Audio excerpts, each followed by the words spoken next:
Muy buenas noches, bienvenidos a Estado de Alarma, a nuestra sección de Aulas en Peligro. Esta noche vamos a tratar un tema que está de muchísima actualidad y que nos preocupa mucho. Y es que nuestros investigadores, nuestro talento, está literalmente a pan y arroz, tanto en el extranjero como en España, con tres problemas fundamentales.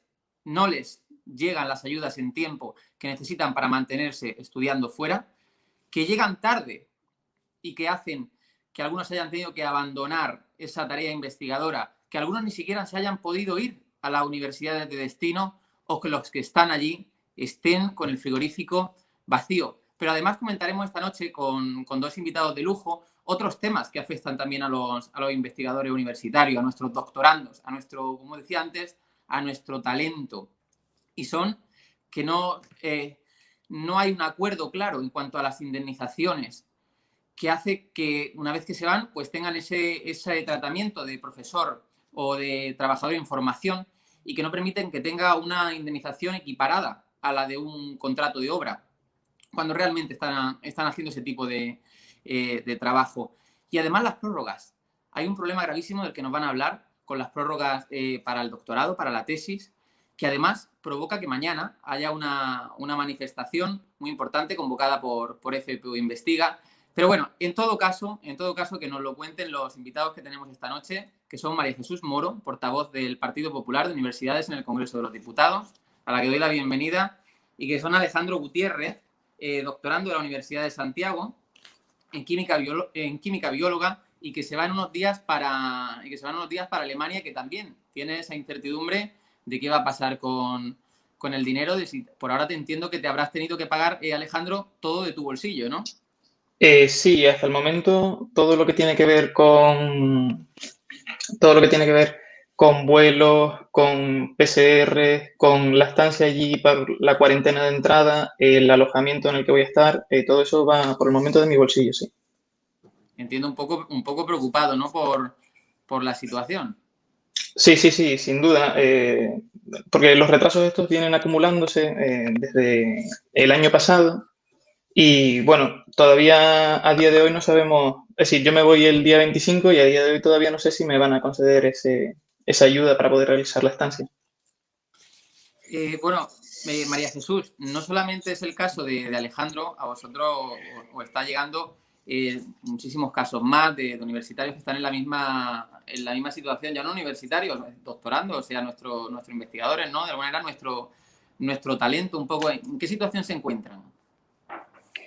Bueno, hay que tener en cuenta, muchas gracias, buenas noches. Hay que tener en cuenta algo que a veces se ignora, y es que un investigador y un profesor universitario no se hace de la noche a la mañana.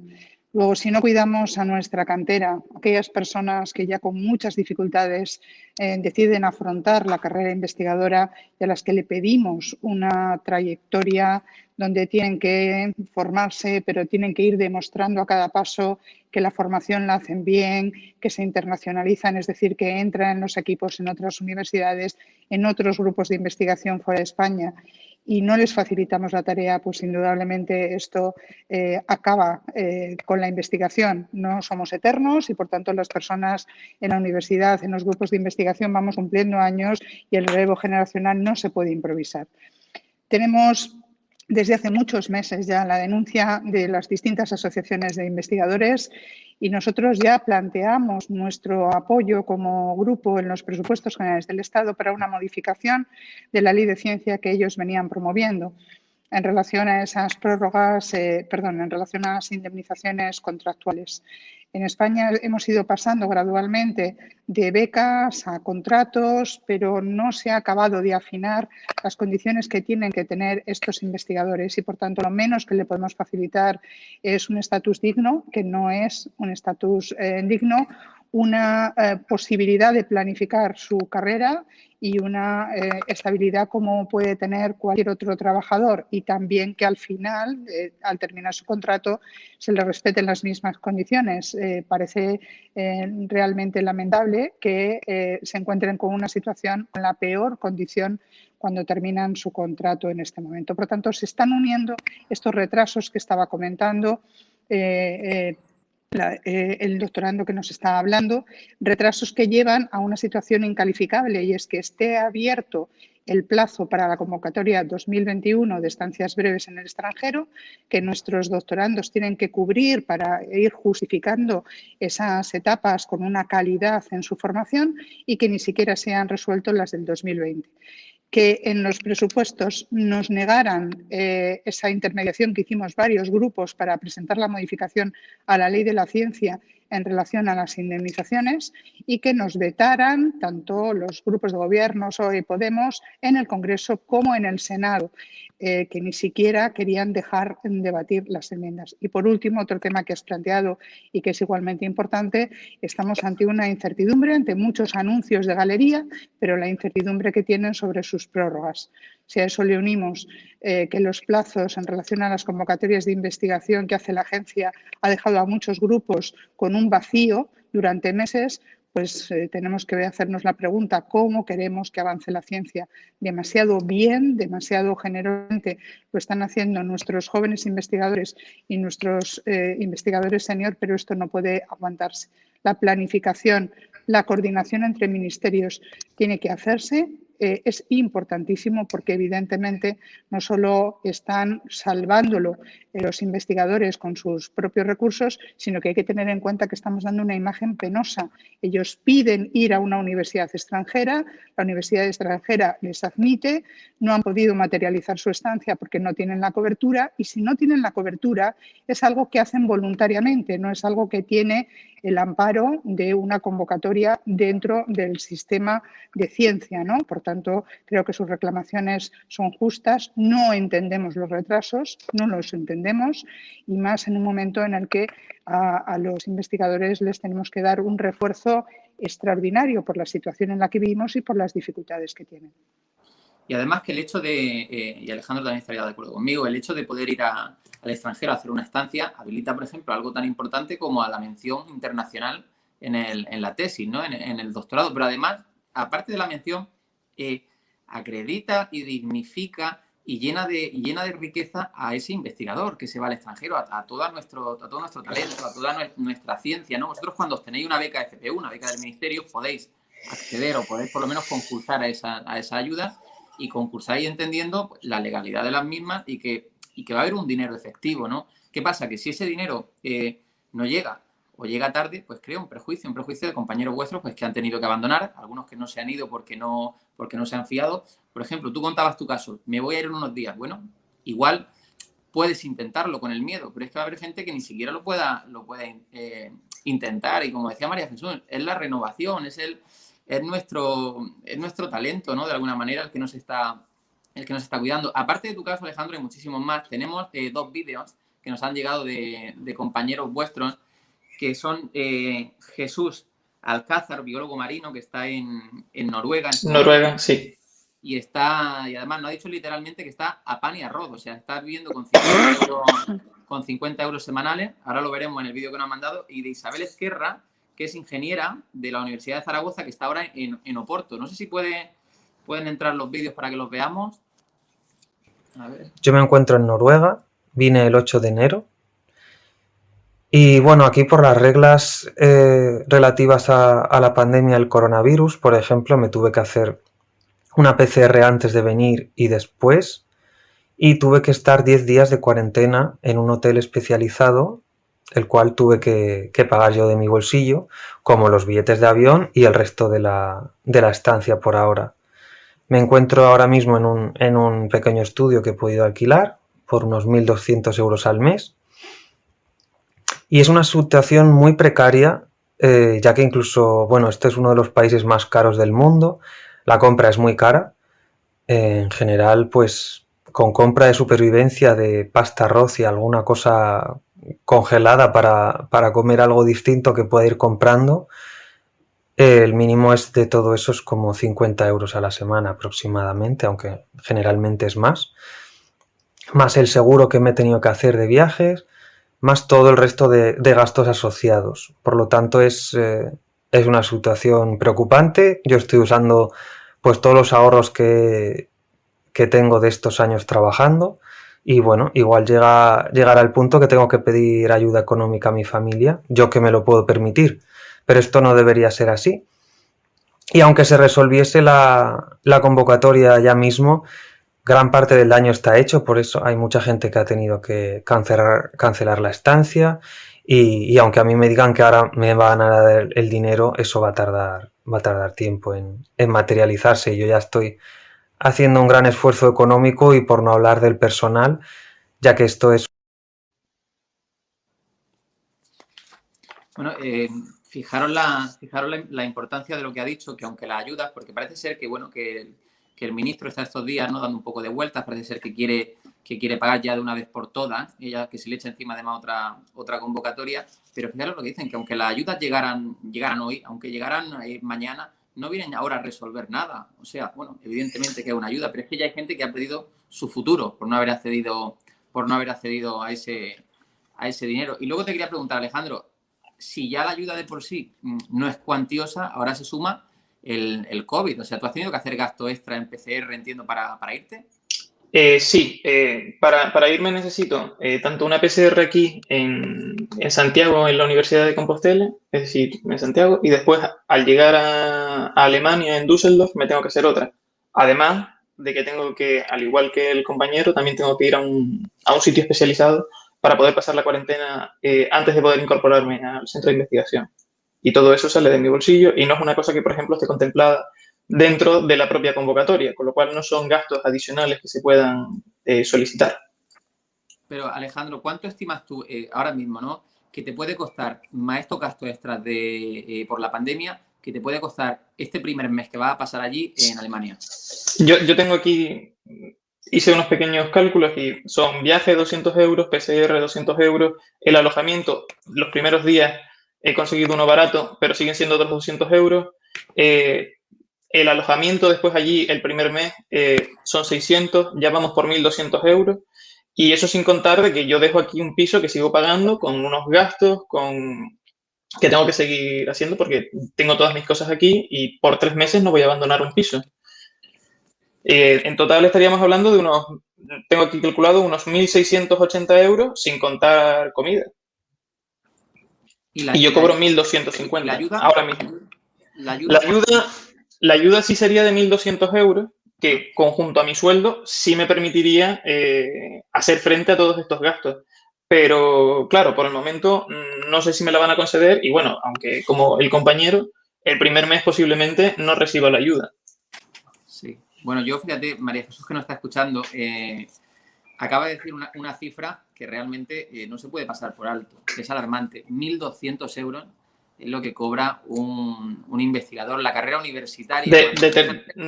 Me gustaría puntualizar solo un segundo. Es decir, yo porque estoy en tercer año, pero la gente que es todavía es más joven que yo, que está en primero y en segundo año de doctorado, todavía cobra menos, me refiero. Todavía cobra menos. O sea que muchas veces cuando escuchamos eso de voy a ser profesor universitario, ¿no? Voy a hacer mi doctorado, hay gente que se piensa que el profesor universitario gana muchísimo dinero, ¿verdad? Que vive de lujo, pero es que esta es la cruda realidad. O sea, que un maestro de primaria realmente, o un médico, ¿no? Claro, nunca dejaría su carrera para estudiar un doctorado, que además esa beca es incompatible, como por ejemplo ser maestro, ¿no? De educación primaria. Según creo, sí. ¿Verdad, María Jesús? Hay una incompatibilidad. O sea, ningún doctor desea ser doctor médico para ser doctor universitario. Nosotros hace poco, en el periodo anterior a Navidades, pedíamos a la Comisión de Ciencia en el Congreso revitalizar los estudios de doctorado de verdad. No se pueden establecer requisitos si resulta que no estamos valorando lo que supone el doctorado y lo que supone hacer el doctorado, el sacrificio personal y familiar. Quienes hemos trabajado y trabajamos en la universidad con este lapsus, sabemos lo que es sufrir para llegar a ser doctor, y cuando tenemos discípulos sabemos lo mal que lo pasan los discípulos, sabemos cómo muchos hemos tenido que ayudar para que estos discípulos puedan llegar a su destino. Son cantidades de verdad que cuando se habla del salario mínimo interprofesional nunca se cita a los universitarios, nunca se cita a los profesores en formación, a los becarios de investigación. Alejandro ha dicho algo muy significativo. Yo voy a poder, porque tengo el sueldo del contrato de investigación, del contrato en formación, y tengo esta ayuda de 1.200 euros. Pero ya él mismo ha dicho que los gastos iniciales, solo de que se vaya a Alemania, van a ser más de 1.200 euros. Es decir, que él lo saca de sus ingresos por ese contrato que tiene en este momento. Luego estamos hablando realmente de una situación muy complicada, que sabemos que ha venido siendo así, pero que todavía se complica más si la gestión no se hace correctamente. Es muy importante que se sepa que hay que planificar con tiempo. Por eso Alejandro decía, el daño está hecho, claro, porque evidentemente muchos no han podido decidirse a ir. Y al no decidirse a ir se pierde. Y además, como decía antes, se pierde también la confianza por parte del equipo que había aceptado o había invitado a esa persona a acudir durante esa etapa. Y luego le vamos a evaluar y vamos a ser exigentes porque ha dejado de ir o ha perdido una estancia. Le hemos pedido al Ministerio que se tome en serio estos temas y que coordine todos los ministerios, y que la gestión es muy importante. La gestión es muy importante. Tiene que anticiparse, tienen que saber previamente la resolución, tienen que saber con cuánto van a contar para poder cumplir con eso, y después tienen que adaptar las normas a la situación COVID, que no ha querido adaptarlas. No son los mismos los gastos, no son los mismos los requisitos, no son los mismos las dificultades, y sin embargo seguimos con unos planteamientos de convocatoria que no tienen en cuenta esas situaciones, y vemos el drama en el que están en sus lugares de destino, a unos que han podido ir y otros que no han podido ir, ¿no? Por tanto, ahora hay que conocer bien la situación que pasan, y realmente son héroes.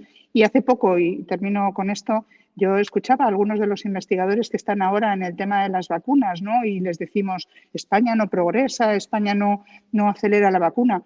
Y ellos mismos lo decían. Los investigadores que tenemos son jóvenes investigadores que cobran 1.200, 1.300 euros y su contrato termina en este momento.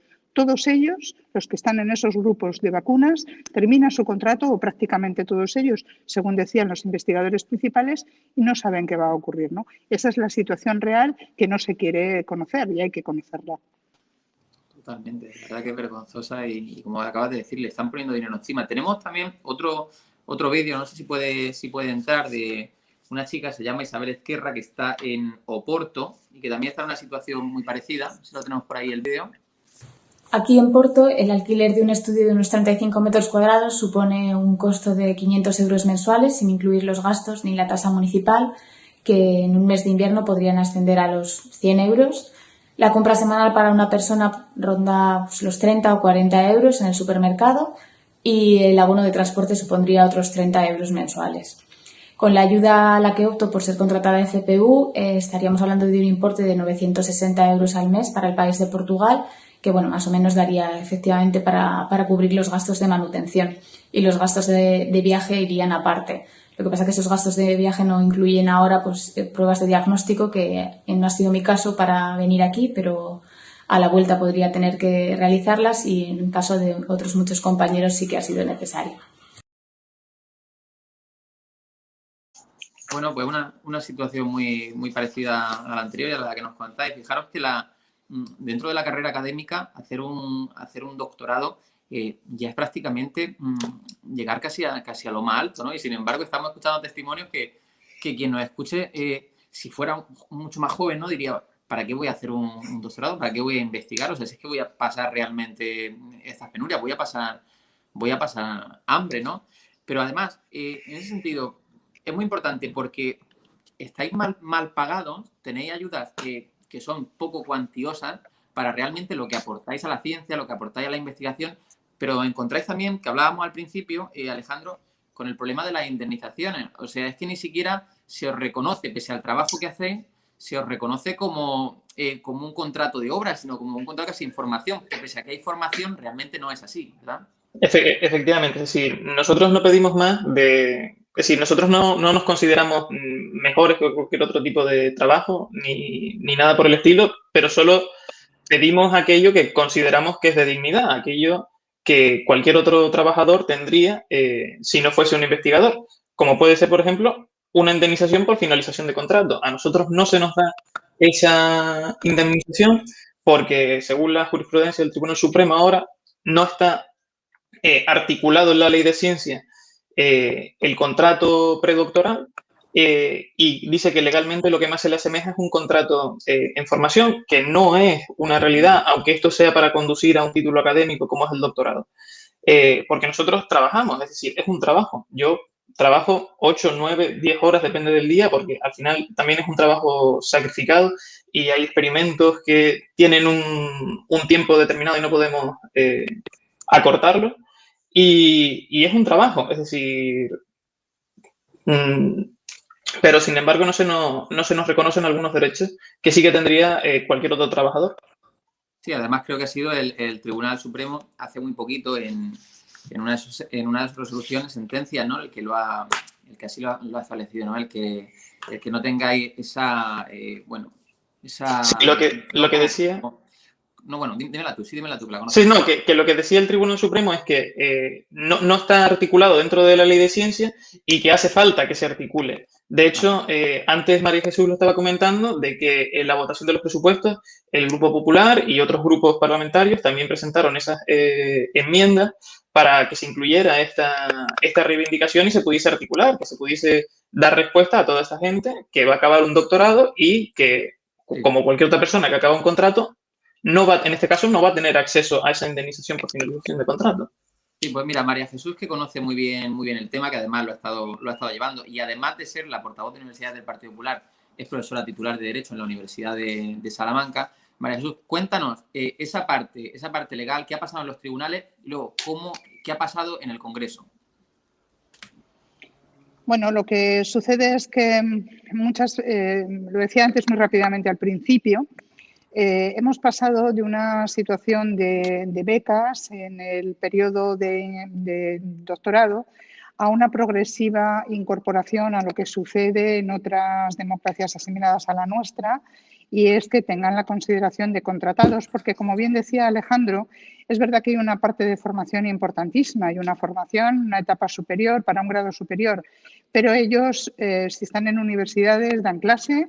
Y además, cuando luego concurren a las acreditaciones, nuestra normativa es tan paradójica que les exige que acrediten horas de trabajo en clase, horas de trabajo real, además del trabajo real, como él bien decía, que desarrollan para elaborar su tesis doctoral. Por tanto, hay desajustes en la normativa que ha ido cambiando con el paso del tiempo, pero lo que hay que hacer es corregirlas y corregirlas cuanto antes, ¿no?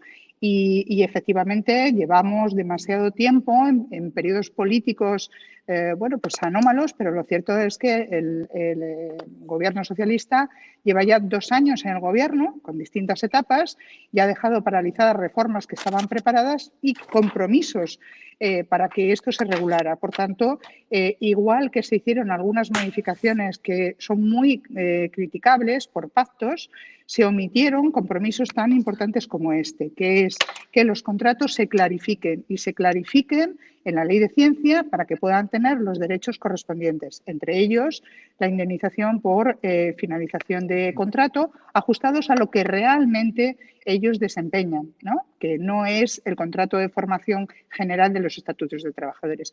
Yo lo he recordado a Manuel Castells en muchas comparecencias en el Congreso, que por favor cuiden mucho al hacer estos cambios rápidos, estos cambios por contentar a la Generalitat o a una universidad concreta, etcétera, que cuiden mucho el coordinar la normativa. No puede ser que estemos hablando del Estatuto de los Trabajadores y en el Estatuto de los Trabajadores diga una cosa, en la Ley de Ciencia otra y en la Ley Orgánica de Universidades otra, porque al final los que pagan los platos rotos son los más vulnerables y los más vulnerables son los doctorandos, son los profesores que tienen un contrato temporal y son los investigadores que se encuentran en la etapa inicial de su carrera universitaria. Por esa razón, creímos que, igual que se hacían cosas muy injustificadas e injustificables en los presupuestos, era el momento en el que era posible hacer esta modificación que están pidiendo y que lo único que hace, como muy bien decía Alejandro, no es colocarles en una situación superior, sino es simplemente igualarles a los derechos de otros trabajadores y con mayor motivo porque su trabajo es importante y no podemos prescindir de él, ¿no? Entonces, que se nos llene la boca después diciendo que publican un pacto por la ciencia, que no han hablado con ningún grupo político, ¿no? Solamente unilateralmente dice el ministro de Ciencia que presenta un pacto por la ciencia, cuando no se ha molestado en hablar con ningún grupo político y, sin embargo, las convocatorias van tarde, no se acepta y se bloquean las iniciativas. Fue tan vergonzoso que se bloquearan las enmiendas del Partido Popular, de Más País, de Bénega, en el Senado, con una justificación absolutamente injustificable, valga la expresión. Es decir, que en la mesa, porque tenían mayoría absoluta, impidieran ni siquiera que se debatieran nuestras enmiendas en este tema, es la primera vez que yo creo que ocurre en mucho tiempo, con la justificación de que no se podía modificar en los presupuestos. Cuando ellos presentan una ley de presupuestos con modificación de la ley de ciencia y cuando se llega a un acuerdo modificando la ley orgánica de universidades solo porque lo había pedido la Universidad Oberta de Cataluña, que es una universidad estupenda, pero una universidad privada y cuya modificación va a modificar a universidades como la UNED. Esto por ponernos en esa descoordinación y ese descontrol. Creo que todos los grupos políticos tenemos que hacernos responsables de que en determinados momentos no hemos estado a la altura, pero eso no quiere decir que no lo sepamos, no hagamos autocrítica y cuando vemos que es imprescindible cumplir con lo que se nos pide, hay que hacerlo, sea para 4 o sea para 45. Y los investigadores, los que estamos formando, son el número que sean, pero desde el primero hasta el último importantes, porque además es que es nuestro futuro y no nos lo tomamos en serio. Parece que hablamos de la educación no universitaria y es muy importante, y la educación universitaria no es importante. Y si ya hablamos de doctorado, algo que podemos prescindir. Pues miren, señores, hay que decirle a la opinión pública, si no tenemos a estos chicos, perdón, lo digo por lo de chicos en sentido positivo, si no tenemos a los investigadores en formación bien cuidados, difícilmente vamos a poder resolver los retos que se nos vienen encima de manera muy inmediata en este país. Y olvidémonos de lo que hemos hecho o no hemos hecho en el pasado. Hagamos autocrítica, cada uno la nuestra, pero pongámonos, ya que queremos hacerlo, y facilitémosle esa solución. El Tribunal Supremo lo que viene a decir es, oigan, no me pidan a mí como tribunal que haga lo que tiene que hacer el legislador.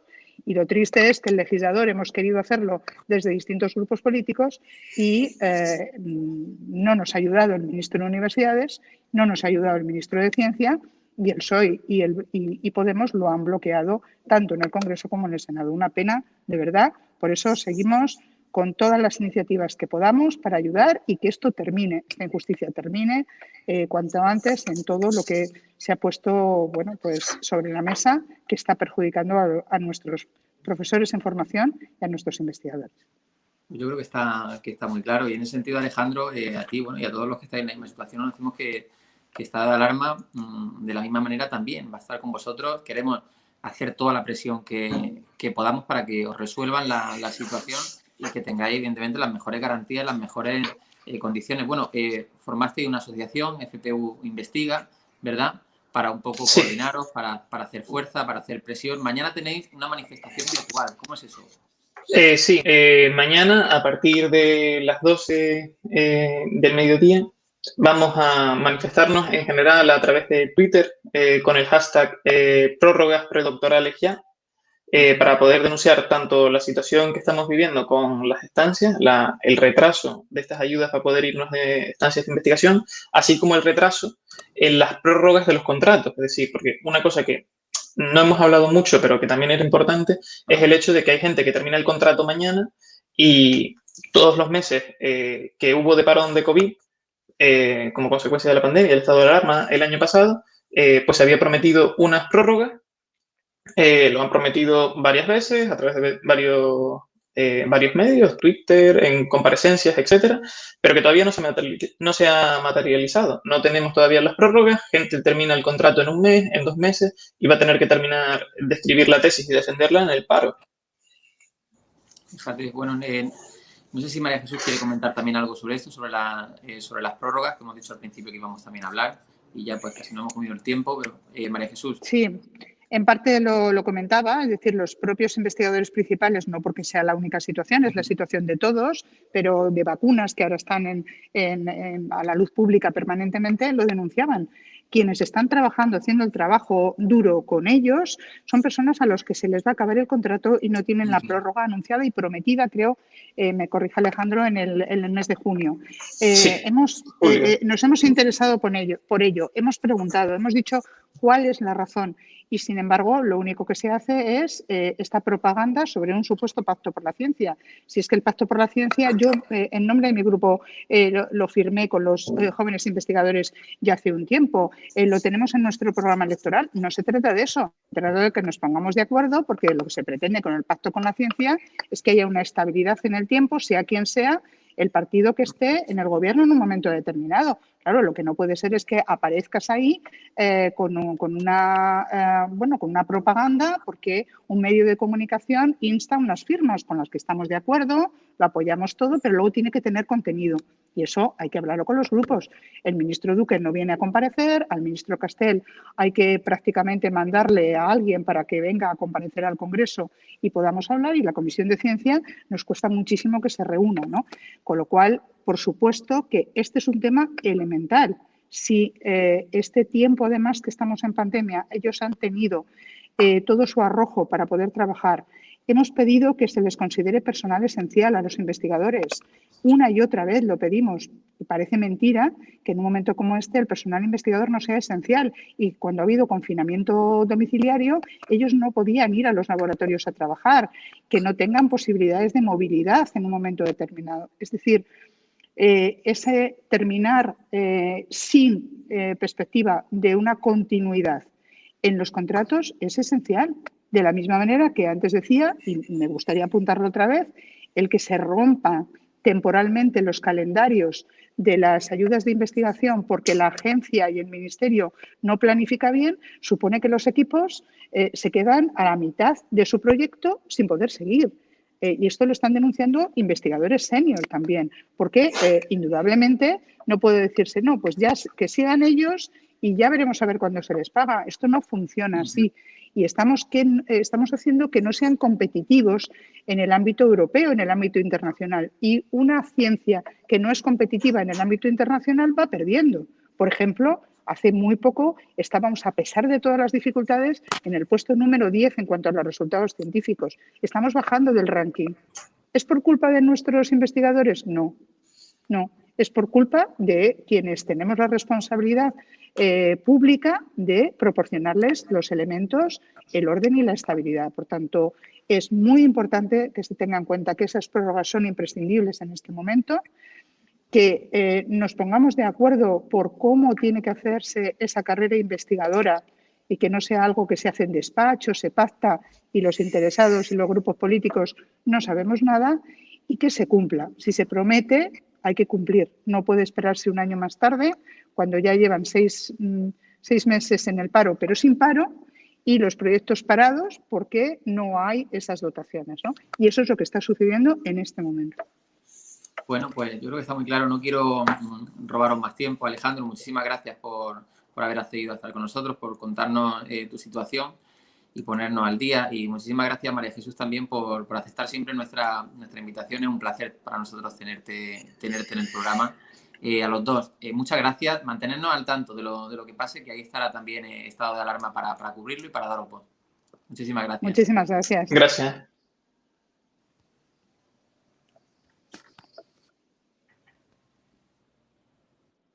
Muy buenas a todos, esto es Estado de Alarma. Hoy estrenamos este programa por YouTube de media hora de duración. Estaremos de lunes a jueves a partir de las 8:30 de la tarde. Y este programa nace porque, al igual que tú estás cabreado con ese gobierno central que podría haber hecho mucho más contra el coronavirus, que ya se ha llevado cerca de 3.500 personas por delante, ese gobierno que nos mintió, que nos dijo que solo iba a haber un contagio y que podría haber actuado antes, viendo la que estaba cayendo con la pandemia tanto en China como en Italia, pues hemos decidido montar esta plataforma de libre expresión ante los intentos del gobierno central de usar ahora los minutos de televisión pública que acaparan para lanzarnos desinformación y propaganda. Por eso, desde aquí vamos a desmontar sus mentiras, vamos a daros la verdad y vamos a apoyar a los profesionales sanitarios, a las fuerzas y cuerpos de seguridad del Estado y a esa población civil que vive confinada, que vive aislada y harta de ver al vicepresidente del gobierno saltándose la cuarentena hasta en 3 ocasiones. Quieren que olvidemos los secretos que irán a tumbarse en el palacio de hielo. Muchas almas vuelan a diario, millones de velas en los santuarios, demasiadas cruces en el calendario, un país entero contra un adversario, hospitales con mares de voluntarios, todos los balcones llenos en mi barrio, aplausos que se escuchan hasta el planetario, para ángeles vestidos de sanitarios. Nos está costando respirar. Nuestro mundo paró de girar. Ellos no nos cuentan la verdad.